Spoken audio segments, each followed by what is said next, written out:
todos amantes de Kemet, gracias por venir a Laura Egiptología. Bueno, lo cierto es que hoy venimos con el segundo vídeo sobre cómo leer jeroglíficos egipcios y lo prometido es deuda, aunque a veces pueda tardar. Ya sabéis que hay un vídeo de esta saga por mes y hoy lo que vamos a explicar es cómo fue que se descifraron los jeroglíficos en el siglo XIX.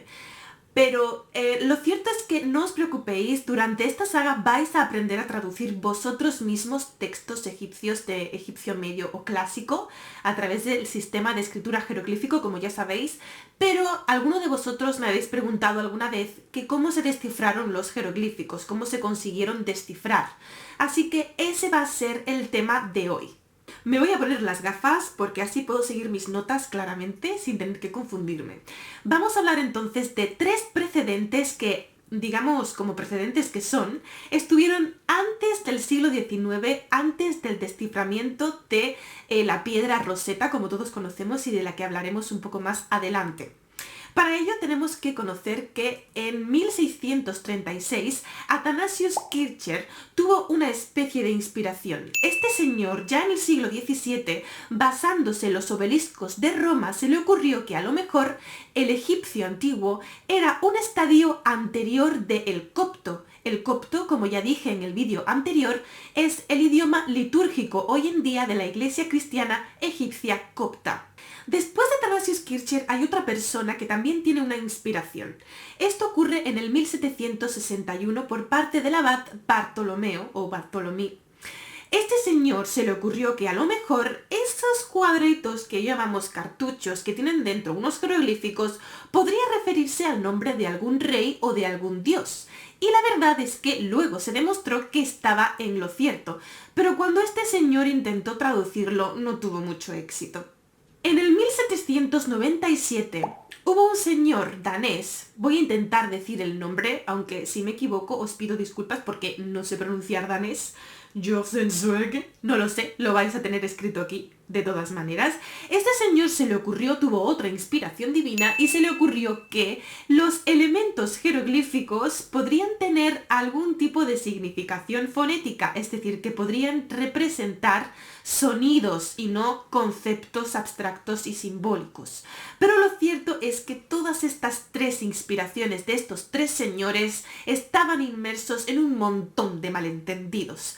Por aquella época se creía que los jeroglíficos eran un conocimiento, una lectura sagrada y oculta que solamente los iniciados podían leer. Algunos otros creían que tenían que ver con los jeroglíficos chinos, porque en esa época la ignorancia hacía creer a las personas que China podría haber sido una colonia egipcia. ¡Oh my God! Pero bueno, así son las cosas. Vamos a ver entonces cómo fue que un señor muy inteligente pudo descifrar los jeroglíficos por primera vez.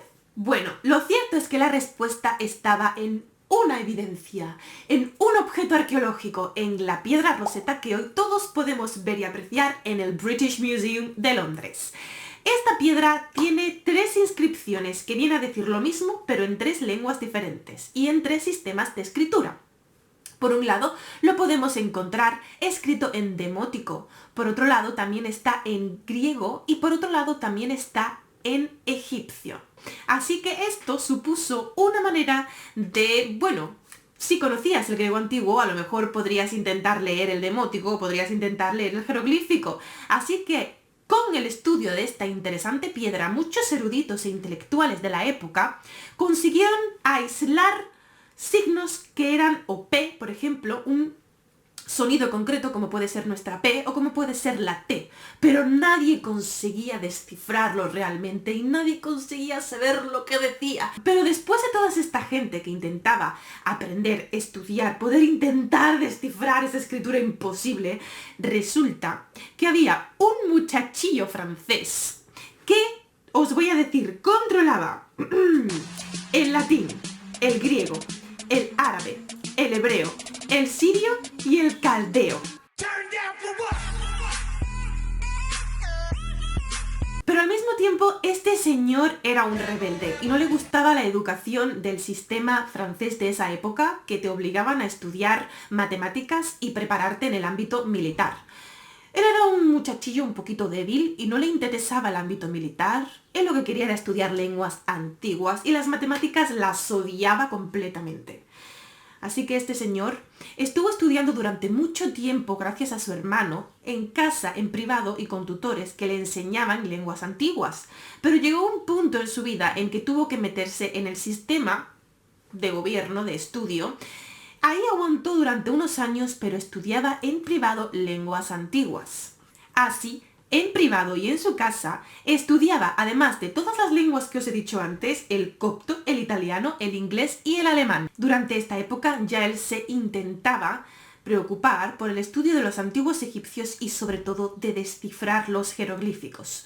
Os voy a explicar un poco cómo funcionaba la cosa en aquella época. Todos los intelectuales que estaban intentando descifrar los jeroglíficos egipcios, en lugar de reunirse en una gran sala y empezar a trabajar en conjunto, en equipo como se hace hoy en día, estaban compitiendo a ver cuál era el primero en descifrar los jeroglíficos. Esto no solamente le supuso muchos dolores de cabeza a este señor tan inteligente, conocido como Jean-François Champollion, sino que además me parece una tontería. ¿Por qué competir para el ego humano a ver quién sabe aquí más? No, reuniros todos, que sois más cerebros, que pensáis más rápido, y así pues sabéis antes la respuesta. Pero bueno, eso son cosas de los seres humanos que a mí me parecen un poco absurdas. Yo estoy muy en pro de la cooperación y del trabajo en equipo, pero bueno, son otras épocas también. En fin, como ya sabéis, toda esta gente estaba compitiendo a ver quién traducía primero. Pero Jean-François Champollion tenía un as en la manga, y es que él sabía algo que los demás eruditos que estudiaban los jeroglíficos no sabían: el copto. Ya os he comentado que anteriormente hubo un señor que tuvo la gran idea de que a lo mejor los jeroglíficos podrían ser un estadio anterior de la lengua copta, y esto resultó ser verdad. Resulta que al Jean-François Champollion conocer el copto, pudo ir por ahí para conseguir traducir los jeroglíficos. No sé si conoceréis a Thomas Young. Resulta que este señor, además de ser un excelente científico, también estaba interesado en descifrar los jeroglíficos egipcios.